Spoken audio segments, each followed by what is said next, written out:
பரீட்சை எழுதும்போது அவங்களுக்கு எந்த மாடலில் கொஸ்டின் கேட்டிருக்காங்க, என்ன கொஸ்டினில் என்ன மாடலில் கொஸ்டின் கேட்டிருக்காங்கன்றது நமக்கு தெரியணும்.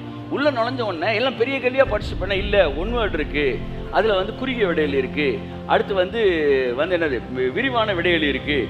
அப்போ அந்த பேட்டர்ன் தெரியணும் இல்லையா? அந்த பேட்டர்னை காட்டுறதுக்கு அவன் எப்படி வருவான், அதை எப்படி ஜெயிக்கணும் பாரு. என் குமாரன் 3 முறையும் சோதிக்கப்பட்டது, 3 முறையும் எழுதியிருக்கிறதே என்று சொல்லி எழுதப்பட்ட வார்த்தைக்கு நேராய் தன் மனதை வைத்து ஜெயித்தார் என்று இன்றைக்கு உனக்கும் எனக்கும் ஒரு பெரிய பாடத்தை, வெற்றியின் ரகசியத்தை சொல்லிக் கொடுப்பதற்காக இயேசு அன்றைக்கு சோதனைக்குள் கடந்து சென்றார்.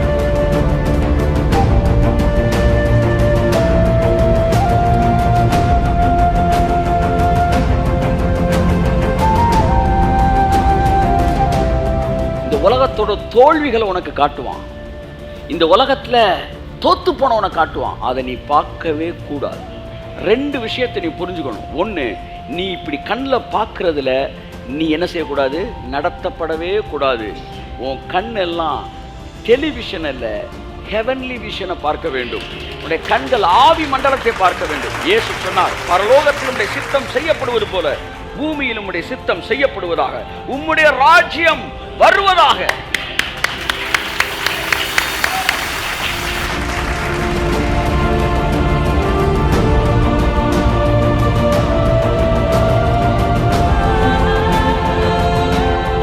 நீங்க பார்க்கறதுல பெரிய டேஞ்சர் இருக்கு. ஆகவே நீங்க இங்க பார்க்கறது உங்க சப்கான்சியஸ்ல வைப்ரேட் பண்றதுக்குள்ள நீங்க ஆவி மண்டலத்துல நான் யாரு, தேவன் யாரு, எங்க அப்பா யாரு, நான் கிறிஸ்துவுக்குள்ள யாரா இருக்கிறேன், என் சரீரம் எப்பேற்பட்ட சரீரமா இருக்கு, எனக்குள்ள இப்ப கர்த்தருடைய வல்லமை எப்படி வேலை செய்து கொண்டு இருக்கிறது என்ற ஆவியிலே பார்த்து பார்த்து பார்த்து பழக ஆரம்பிக்கும் போது உங்கள் சரீரம் அதற்கேற்றார் போல ரெசிப்ரோகேட் பண்ணும்.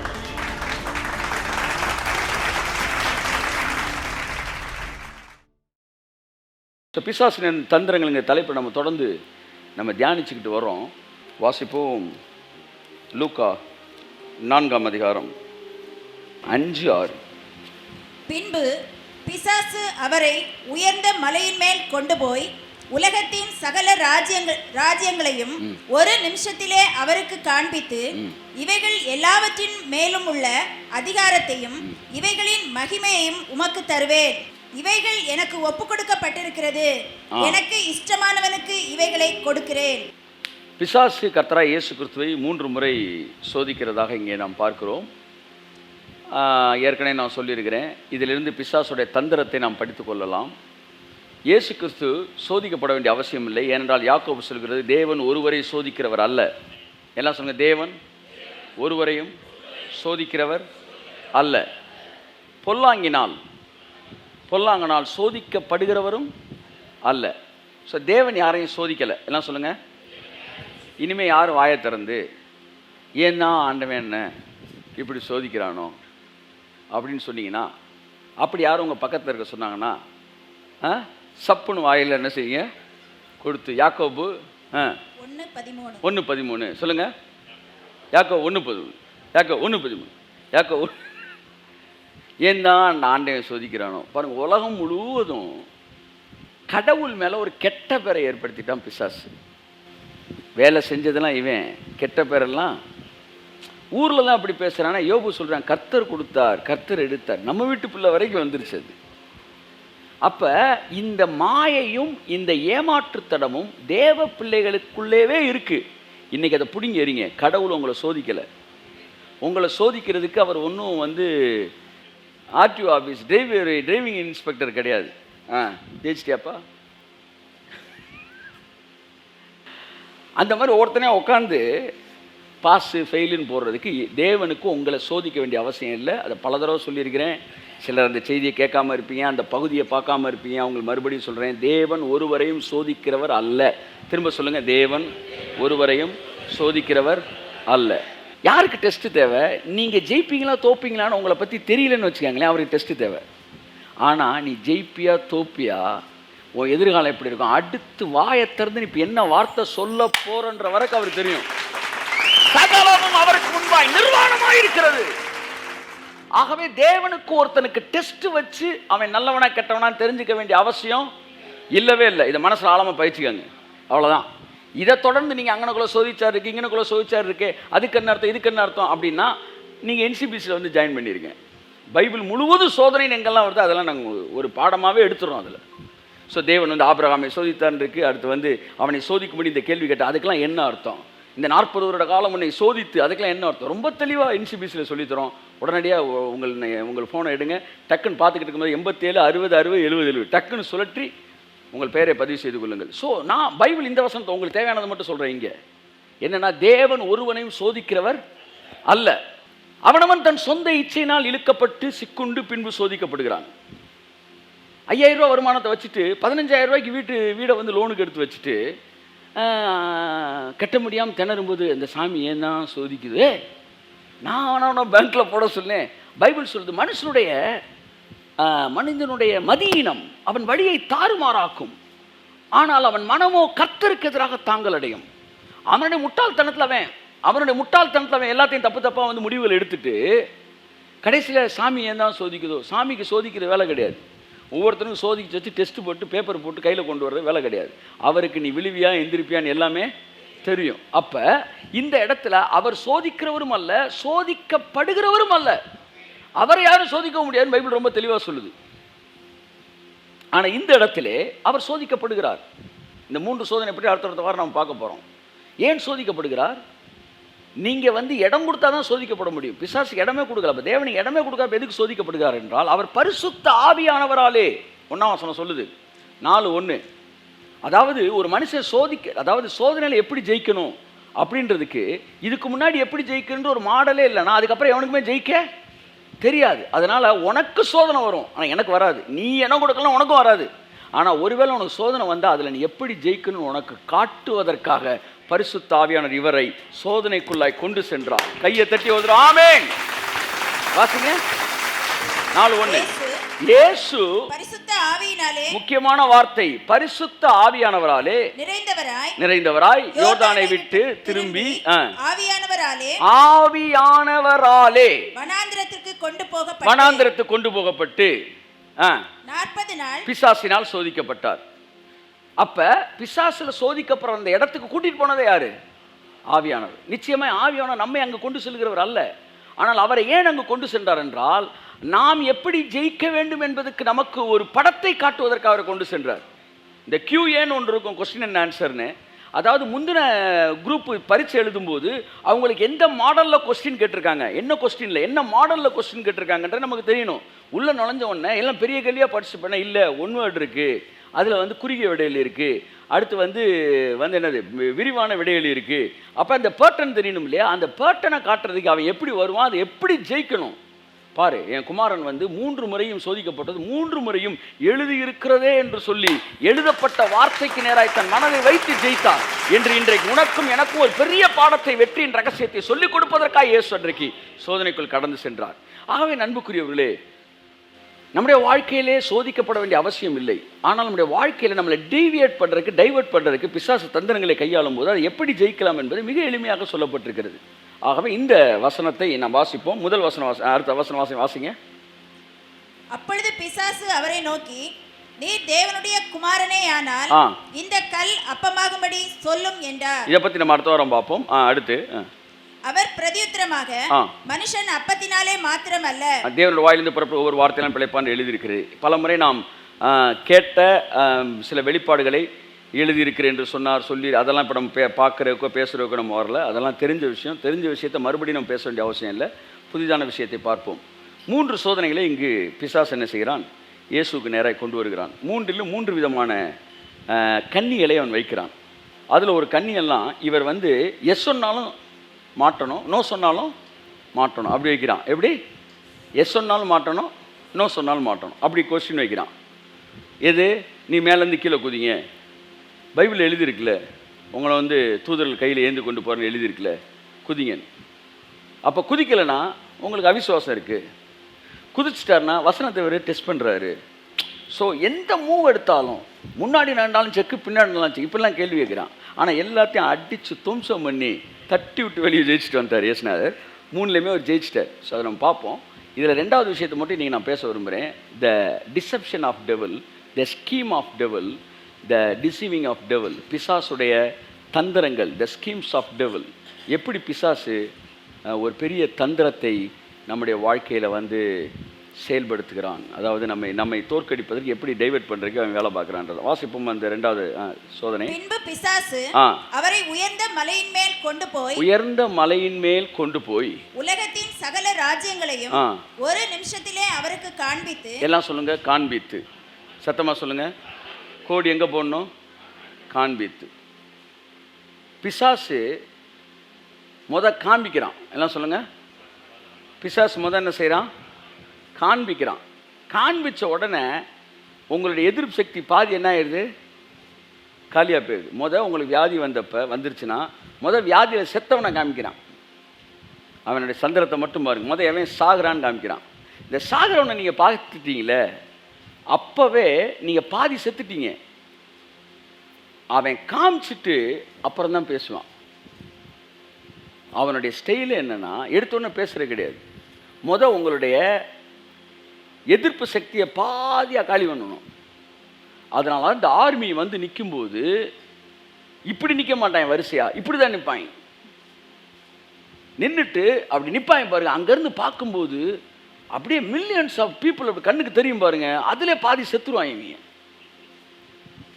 அதுக்கப்புறம் இவங்க அந்த கேடயத்தை அந்த வாளையை வச்சு டம் டம் டம்னு அடிப்பாங்க பாருங்க. இதை கேட்டோன்னே பாதி செத்துருவாங்க. அதுக்கப்புறம் தான் பேச தொடங்குவாங்க. அதுக்கப்புறம் தான் ஃபைட் பண்ண தொடங்குவாங்க. பிசாசு எப்பவுமே உங்கள்கிட்ட நேராக பேச மாட்டான். அவன் பேசுறது மெதுவாக தான் பேசுவான். நிறைய காண்பிப்பான். அந்த டிவி, இந்த டிவி, அந்த டிவி, செய்திகள், கொரோனா, இன்றைய நிலவரம், பார்த்துக்க ராஜா, போனால் வராது, பொழுது போனால் கிடைக்காது, பார்த்துக்க நீனு நல்லா பார்த்தோன்னே உன் பாதி இது வீக் ஆயிரும். ஏசுட்டே அவன் இப்படி ஃபாலோ பண்ணுறான். கூட்டிகிட்டு போய் அப்படியே காட்டுறான் பாருங்கன்றான். இல்லை என்ன விஷயம் பாருங்க, அப்புறம் பேசுவோம். பாருங்க சார், நாங்கள் எக்ஸிக்யூட்டிவாக இருக்கும்போது ப்ராடக்டை பேசுவோம். எவ்வளோ நாய் இருங்க சார். நீங்கள் எக்ஸிக்யூட்டிவ், மார்க்கெட்டிங் எக்ஸிக்யூட்டிவ் போய் எடுத்தோன்னே ரேட்டு கட்டுங்க சொல்லவே மாட்டாங்க. நல்லா பார், மிக்சியை நல்லா பார், நல்ல இக்கடை சூடு அப்படி காட்டுறாங்க.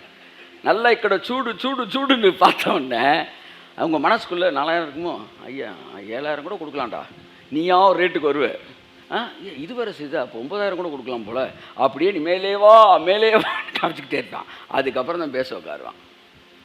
எக்ஸிக்யூட்டிவ் பிசாசும் இருக்கிற ஒரே மாதிரி தான். அதாவது பொய்கள் நிறையா பேசுகிறீங்க 2 பேரும். எல்லா எக்ஸிக்யூட்டிவும் சொல்லலை. அப்போ பிசாசு உங்களை அழிப்பதற்கு முதலாவது இந்த உலகத்தோட பேட்டனை காட்டுறான். திரும்ப அந்த வசந்த உலகத்தை காட்டலை, உலகத்தின் ராஜ்யத்தை, the kingdom of this world. He wants to convince your mind on the basis of the kingdom of this world. உன் மனசை தேவனுடைய கிங்டம் என்கிற இடத்திலிருந்து இறக்கி இந்த உலகத்தின் ராஜ்யத்தின் ஓட்டத்துக்குள்ளே உன்னை கொண்டு வந்து சொருகுவதற்கு, ஒரு சுழலுக்குள்ளே சிக்கி சொருகப்பட்டவன் உள்ளே இழுத்துட்டு போகிற மாதிரி உன்னை கொண்டு போய் இந்த உலகம் எந்த போக்கில் போயிட்டு இருக்கு, இந்த வியாதி வந்தால் இப்படி சாவான், இத்தனை வயசான குழந்தை பிறக்காது, இத்தனை வயசான மாப்பிள்ளை கிடைக்காது, இத்தனை வயசான இது நடக்காது, அது நடக்காது, இதையெல்லாம் உனக்கு அள்ளி காட்டுவான். நீ பார்த்து உன் மைண்ட் இந்த பேட்டர்ன் ஆஃப் திஸ் வேர்ல்டு, இந்த உலகத்தோட மைண்ட் செட்டுகளை செட் ஆக பாரு. அதுக்கப்புறம் வந்து பேசுவாமே, உன் பிரச்சனை என்னன்னா அப்படின்னு வருவாமே. என் அன்புக்குரியவர்களே, அந்த வசனம் திரும்ப வாசிங்க. பின்பு பிசாசு அவரை உயர்ந்த மலையின் மேல் கொண்டு போய் உலகத்தின் சகல ராஜ்யங்களையும் ஒரு நிமிஷத்திலே அவருக்கு காண்பித்து, ஆங்கிலத்திற்கு then he said, அதுக்கப்புறம் அவன் பேச ஆரம்பிக்கிறான். அப்ப ஒன்ன புரிஞ்சுக்காங்க, யாரெல்லாம் அதை ஒருத்தன் அழகா ஆர்ட் பண்ணியிருந்தான். அந்த ஆர்ட் வெரி ஃபேண்டாஸ்டிக் ஆர்ட். அது அதுக்கப்புறம் பார்க்கவே முடியல. என் வாழ்க்கையில் பைபிளில் நான் பார்த்த பல காட்சிகளில் 2 ஆர்ட் ரொம்ப சிறப்பாக என் மனசில் ஆழமாக பதிஞ்சிருக்கு. பல வருஷமாக 2-3 ஆர்ட். அதில் ஒன்று எலியா அந்த 400 பாகால் தீர்க்கதரிசிகள் என்ன செஞ்சுக்கிட்டு இருக்கேன், ஆடிக்கிட்டு இருக்கும்போது எலியா அதை எப்படி பார்த்து நின்றுக்கிட்டு இருந்தான்னு பார்த்து, இப்படி ஒரு பெரிய பாறை, அந்த பாறை மேலே காலத்துக்கு இப்படி வச்சு அப்படி நின்று அப்படி பார்த்து சிரிச்சுக்கிட்டு இருக்கான். அப்படி சிரிச்சுருக்கான், காலத்துக்கு இப்படி வச்சிருக்கிறான். அப்போ அந்த ராஜ தோற்றம், ராஜரீகம், அப்படி காலை வச்சுட்டு அப்படின்ற மாதிரி அந்த அந்த அவனுடைய மெஜஸ்டி அப்படி தெரியுது. 450 பேருக்கு மேலே இருக்கிறான், அசால்ட்டாக இருக்கிறான். தோப்பு விற்கிறது பாகால் தீர்க்கதரிசிகள். அது அவன் மேலே நின்று ஒரு ராஜா மாதிரி அப்படி பார்க்குறான். அந்த சீனில் மறக்கவே முடியாது, அழகாக ஆர்ட் பண்ணினான். அதுக்கப்புறம் என்னால் மறக்க முடியாத ஒரு ஆர்ட் என்னன்னா, பிசாசு இயேசு இப்படி நிப்பாட்டி அப்படி காட்டுறான். அந்த பக்கம் அப்படியே முழு உலகம் பிசாசு இப்படி கையை நீட்டியிருக்கிறான். இதில் வந்து ஹைலைட் என்னென்னா, இயேசு அப்படி திரும்பி இருக்கிறார். கையை தட்டு ஆமென், நல்லா கையை தட்டு amen. That is the secret. காண்பிச்சது உங்களுக்கு தெரியும், பார்த்தாரான்றது ஆவியானவருக்கு தான் தெரியும். கையை தட்டு வருது ஆமென். ஸோ அவரை அப்படி அதை ரெஃப்யூஸ் பண்ணுறாரு. ஏன்னா நீங்கள் பார்க்குறப்ப பாதி கன்வின்ஸ் ஆகிறீங்க. That is what direct marketing. அப்போ பிசாஸ் என்ன செய்கிறான், காண்பிக்கிறான். இன்றைக்கு கிறிஸ்தவர்கள் ஏன் பிசாசின் சோதனை விழுந்து போகிறார்கள் என்றால், நீங்கள் வெறும் இச்சை, வெறும் வந்து ஆசை, இந்த மட்ட ரகமான 1960 மெசேஜை மட்டுமே மைண்டில் வச்சு நீங்கள் கேட்கக்கூடாது. 2021க்கு நீங்கள் வரணும். எதெல்லாம் பார்க்கக்கூடாது, வியாதியில் செத்து போகிறது, வியாதிப்படுறது, வியாதியில் வேதனைப்படுறது, குடும்பங்கள் இருக்க பிளவுகள், வாழ்க்கையில் நடக்காத காரியங்கள், இப்படி உலகத்தில் விழுந்து போன இந்த உலகத்து மக்களுடைய வாழ்க்கையை பார்க்க நீ உன் மைண்டு அவங்களோட டியூன் ஆகக்கூடாது. அதான் இந்த உலகத்தை பார்க்கும்போது என்ன நடக்குதுன்னா, நீங்கள் இந்த உலகத்திற்கு ஒத்த வேஷம் தரிக்கிறீர்கள். அப்போ ஒரு கிறிஸ்தவன் எப்பவுமே கண்ணில் பார்க்கறத வச்சு ஒரு முடிவு எடுக்க கூடாது. ஒரு கிறிஸ்தவன் காதில் கேட்கறத வச்சு முடிவு எடுக்க. இதைத்தான் கொஞ்ச நேரம் நான் பேசிக்கிட்டு இருந்தேன். அவன் எவ்வளோ பெரிய அதிகாரியாக இருக்கலாம், எவ்வளோ பெரிய அறிவாளியாக இருக்கலாம், எவ்வளோ பெரிய போதகராக கூட இருக்கலாம். ஆனால் அவன் கண்ணில் பார்த்ததை வச்சு ஒரு முடிவு எடுக்கிறான் என்றால், அவன் வந்து பிசாசுடைய இந்த சோதனையில் தோற்று போனான் என்று அர்த்தம். ஏனென்றால் பிசாசு எப்பொழுதும் உங்கள் ஆவிக்குரிய கண்களில் ஒன்றை காட்டுவதில்லை, உங்களுடைய மாம்ச கண்களில் ஒன்றை காட்டி அதன் அடிப்படையிலே ஒரு முடிவை நீங்கள் எடுக்க வேண்டும் என்று சொல்லி அவன் விரும்புகிறான். ஆனால் தேவனுடைய பிள்ளைகளோ மாம்சத்தில் பார்க்கிற பார்வையின் அடிப்படையில் ஒன்றை நிர்ணயிக்காமல் ஆவியிலே பார்க்கிற பார்வையின் அடிப்படையில் ஒன்றை நிர்ணயிக்க வேண்டும். தயவு செய்து சொல்கிறேன், யாரெல்லாம் கண்ணு பார்க்கறதுல ஃபாலோ பண்றாங்களோ அவங்கெல்லாம் இந்த சோதனையில் விழுந்து போயிடுவாங்க. கண்ணு பார்க்கறதுல முடிவு எடுக்கிறான்ல, அவன்லாம் இதில் விழுந்துருவான். அதனால தான் டெலிவிஷன், இந்த மாதிரி உலகம், இந்த உலகத்தை ஏன் மீட்கணும் நம்ம போராடுறோம் தெரியுமா? உலகம், மாமிசம், பிசாசு, 3 எதிரி இருக்கான். பிசாசை சிலுவையில் முடிச்சார். மாம்சம்னா சுயத்தை, வேத வார்த்தை ஒவ்வொரு நாளும் காலி பண்ணிக்கிட்டு இருக்கு. உங்கள் உள்ளான மனுஷன் நாளுக்கு நாள் என்ன செய்கிறான், புதிதாக்கப்பட்டும் புறமான மனுஷன் நாளுக்கு நாள் அழிந்து கொண்டும் வருகிறான். வெளியில் அழிவு, அதாவது புறமான மனுஷன்னா மாம்சம் அழியுது, ஆவி உயிர்ப்பிக்கப்படுது. ஸோ பிசாசு சிலுவையில் செத்துட்டான், வார்த்தையை கேட்க மாம்சம் சாகுது. ஆனால் இந்த உலகத்தை மீட்க வேண்டிய 3வது வெற்றி ஒன்று இருக்கிறது. உலகம், மாமிசம், பிசாசு 3ஐயும் ஜெயம் கொள்ள வேண்டும். ஒன்று ஜெயம் முடிஞ்சிருச்சு, இன்னொன்று ஜெயம் நடந்துகிட்டு இருக்கு, 3வது ஜெயிக்க வேண்டியது. ஆனால் 3வது விஷயத்தை ஜெயிக்காம, இந்த கேள்விக்கு பதிலே எழுதாம பரலோகத்துக்கு போகணும்னு ஒரு கூட்டம் தம்பிக்கிட்டு இருக்கு. அங்கே போகும்போது கர்த்தர் கேட்பார், பிசாசை ஜெயிச்சாச்சா? ஆமாம், சிலுவையில் நான் ஜெயிச்சிட்டேன், அதுவும் என் பேர்லேயே முடிஞ்சிருச்சு. சரி, மாம்சத்தை ஜெயிச்சிட்டியா? ஐயா, நாங்கள் சுயத்தை தோல் உரிச்சோம், வாரம் போனோம், அதில் கூட நீ பாஸு. 3வது கேள்விக்கு நீ பதிலே எழுதலையப்பா. நீ பிசாசை ஜெயிச்ச, மாம்சத்தை ஜெயிச்ச, உலகத்தை நீ ஜெயிக்கலையே. உலகத்தை அவன் கையில் விட்டுட்டு வந்திருக்க. இதில் வேற நாங்கள்லாம் எடுத்துக்கொள்ளப்பட்டோம்ன்ற. தம்பி, நீ 3வது கேள்விக்கு பதிலே எழுதலை. அப்போ என்ன, அங்கே ஒருத்தன் எழுதிக்கிட்டு இருக்கான் பார், கையை தட்டு, அங்கே பார், அங்கே பார், அங்கே பார். இந்த உலகத்தில் தேவனுடைய ராஜ்யத்தை ஸ்தாபிக்கும்படிக்கு, இந்த உலகத்தை ஜெயிக்கும்படிக்கு ஒரு கூட்டம் அங்கே தேவனுடைய ராஜ்யத்தை கட்டமைத்துக் கொண்டிருக்கிறது பார்.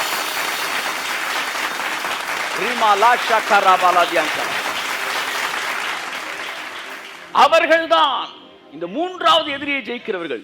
இந்த உலகத்தை நீங்க இப்படியே விட்டுட்டு போனீங்கன்னா, அடுத்த ஜெனரேஷனுக்கு இந்த உலகத்தை காமிச்சு பிசாசு இவனுடைய மனதை மாற்றி அவன் மாம்சத்திலே ஜெயிப்பான். 3வது வெற்றியை வச்சு 2வது வெற்றிக்கு வருவான். புரியுதா உங்களுக்கு? 2வது வெற்றிக்கு வருவான். நீங்க எதை பார்க்குறீங்களோ அதெல்லாம் நீங்க நடத்தப்படுறீங்க.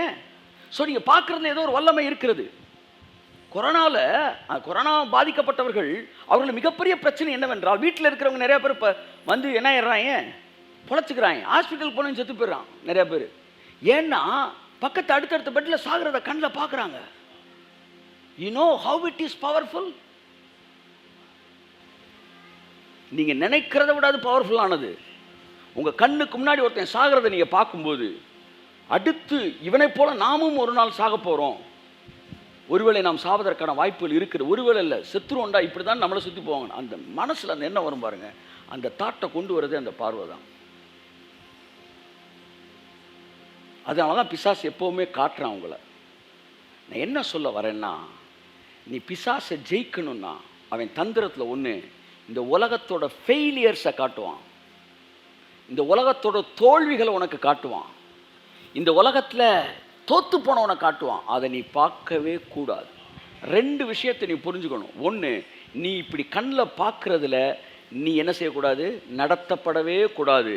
உன் கண்ணெல்லாம் டெலிவிஷன் அல்ல, ஹெவன்லி விஷனை பார்க்க வேண்டும். உன்னுடைய கண்கள் ஆவி மண்டலத்தை பார்க்க வேண்டும். இயேசு சொன்னார், பரலோகத்தில் உம்முடைய சித்தம் செய்யப்படுவது போல பூமியில் உம்முடைய சித்தம் செய்யப்படுவதாக, உம்முடைய ராஜ்யம் வருவதாக.